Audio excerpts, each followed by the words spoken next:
Once again, hello everybody, Mars Lichardi with MarsGuitar.com, and today we're going to talk about call and response. Call and response is something that is in all kinds of music, and it's kind of hidden in a lot of kinds of music, but we're going to talk about it, of course, in the blues, soloing, because we're guitar players and we love to talk about guitar soloing.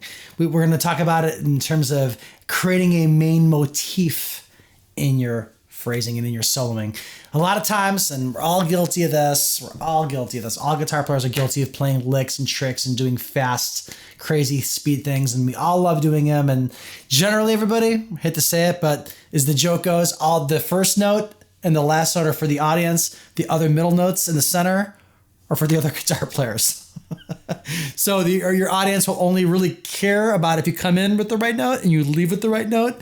The other people or the guitarists, the guitar players, want to know what's going on in the center of the solo. But really, it's important to create a main motif. And how we do this in blues phrasing is by call and response. There's a lot of videos on how to do this, but I'm going to really give a simplistic way to explain what call and response is. Call and response is exactly what it is. It's a call and it's a response. And by that call and response, it creates a communication. It creates a conversation. I think it's really important to understand that when you're soloing, it's a conversation piece. You know, hey, whatever, your mother's calling you down for, something to eat, or your girlfriend's calling you down for something to eat, and you say, oh, I'll be down in 15 minutes. It's just a cheesy little goofy example, but really, if you think about it, call and response is in everything that we do in life, but it's especially we're going to talk about in guitar playing. So for instance, I'm going to give you a simple example of what this would be. So for instance, we'll just do an A blues. We'll go, it's a little bit of a call, right? Here's the response.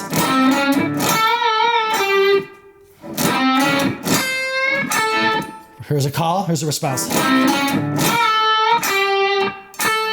And what you can do is you can colorize a call and response. The call and response does not only have to be the same exact thing over and over again. I want to stress that too. With the call and response, it does not have to be the same exact thing over and over again. What it can be is it can be the same idea, played a little bit different. Of course, because when we talk and when we breathe and when we do different things in life and we just function as human beings, we do things a little differently, thank God. So really, if you think about it, everything you do is a performance. Everything you do is a performance. No different than when you hear a band play live and they sound a little different live. And there's nothing wrong with being a little different live.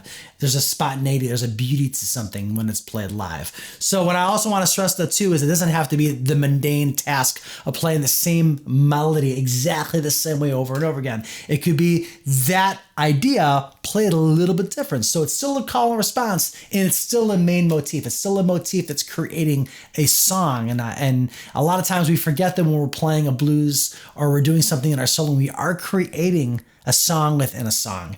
And I want to stress that more than anything in this video today is it's a song within a song. My philosophy on soloing is you want to create something musical in your idea, in your delivery. And you want to keep the listener engaged. And not only keep the listener engaged, but keep the audience that's not guitar oriented or not musicians engaged. It's even harder to engage people that are not musicians or people that are just novice, that don't even care that you're a great guitar player or whatever you do, right?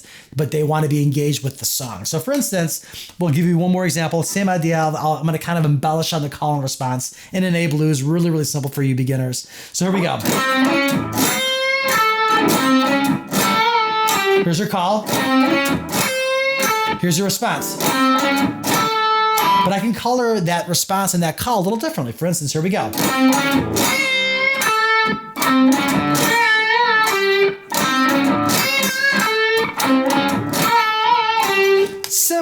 Simple, but it's still a call and response. It's still a main motif that you know is kind of a hook. Da da da da da da da da da da da. Really simple. Of course, it's nothing that's super mind-boggling that's going to change your life. But I want to stress the fact that it's a main motif and it creates the aspect of a song. And even when you're soloing, guitar players, even when you're soloing, you want to create the idea of a song within your phrasing. Once again, my name is Mars Lichardi with MarsGuitar.com. Please hit the notification for subscriptions, and please invite your friends to check it out. Thank you very much. Have a great day.